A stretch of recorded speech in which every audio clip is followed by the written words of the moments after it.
B.R.. Ambedkar, যিনি ভারতবর্ষের সংবিধান নির্মাতাদের মধ্যে অন্যতম, সেই বি.আর. আম্বেদকরের বিরুদ্ধে দেশের বর্তমান স্বরাষ্ট্র দপ্তরের মন্ত্রী অমিত শাহ যে উক্তি করেছেন তা অসাংবিধানিক বক্তব্য।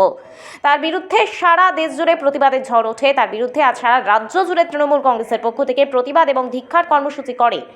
সেই কর্মসূচি কামারহাটি পৌরসভার অন্তর্গত 24 নম্বর ওয়ার্ডের পৌরপিতা বিমল সাহার উদ্যোগে 24 নম্বর ওয়ার্ড পার্টি অফিস থেকে মিছিল শুরু হয় এবং ওয়ার্ডের বিভিন্ন অঞ্চল পরিক্রমা করে।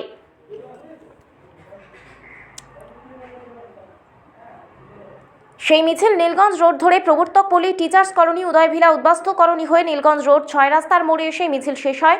সেখানে দেশের স্বরাষ্ট্রমন্ত্রী অমিত শাহের কুশপুত্তলিকা পড়ানো হয় এবং কুশপুত্তলিকা পড়ানোর সাথে সাথে স্লোগান ওঠে অমিত শাহের বিরুদ্ধে। অবিলম্বে অমিত শাহকে গ্রেপ্তার করা এবং তার লোকসভা পদ থেকে মন্ত্রী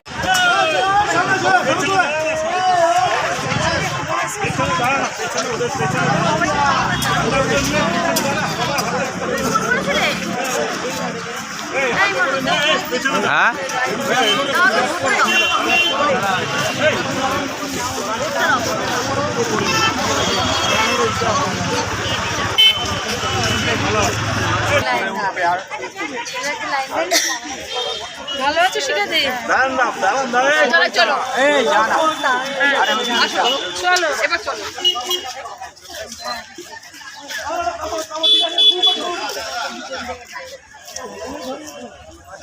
আরে পিছনে যাবে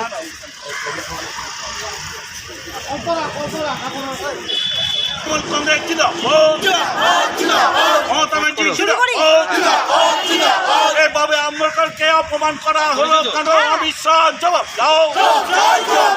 বাবা আম্বেদকরকে অপমান করা হলো কেন? অমিত শাহ জবাব দাও।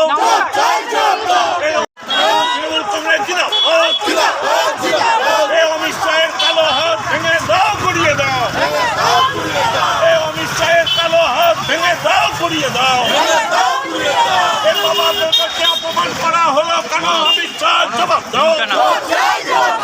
অমিত শাহ ধিক্কার, অমিত শাহ ধিক্কার, অমিত শাহ ধিক্কার,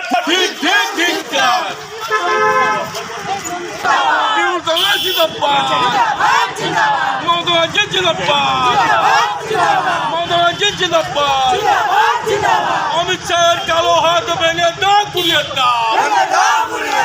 অমিত শাহের কালো হাত ভেঙে দাও, গুড়িয়ে দাও। অমিত শাহের কালো হাত ভেঙে দাও, গুড়িয়ে দাও। অমিত শাহের কালো হাত ভেঙে দাও, গুড়িয়ে দাও। বাবা অমিত শাহ মাঝখানে এলে হয়তো অমিত শাহ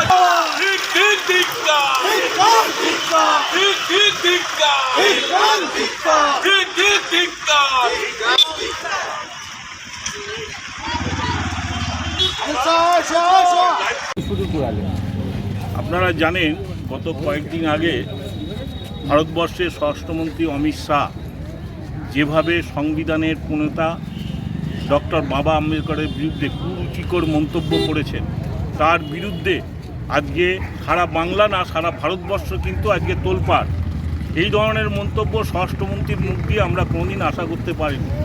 এই সংবিধান কে তৈরি করেছে? এই সংবিধানের তৈরি জন্মদাতা যিনি হচ্ছে বাবা আম্বেদকর। এবং শুধু সেটা না, সারা ভারতবর্ষের হাইকোর্ট থেকে আরম্ভ করে সুপ্রিম কোর্ট থেকে আরম্ভ করে যতগুলো জায়গা আছে আমরা সেইগুলো হচ্ছে সবাই সংবিধান মেনে চলে। আর অমিত শাহের মতো একজন এরকম একটা লোক, তার মুখ দিয়ে কি আশা করব? তিনি ভারতবর্ষের জেল খাটা আসামি, একটা দাঙ্গাবাজ, ধাক্কাবাজ। আমরা চাই এই মুহূর্তে অমিত শাহের মতো লোক ভারতবর্ষের স্বরাষ্ট্রমন্ত্রী থেকে পদত্যাগ কোনোদিনই করতে পারে না। ওর বিরুদ্ধে শাস্তিমূলক ব্যবস্থা নেওয়া উচিত। ওর একদম স্বরাষ্ট্রমন্ত্রী তো যাওয়া উচিত এবং সাংসদ পদ তার খারিজ করে দেওয়া উচিত। তার এই ধরনের মন্তব্য ভারতবর্ষের ইতিহাসে কোনোদিন কেউ করেনি।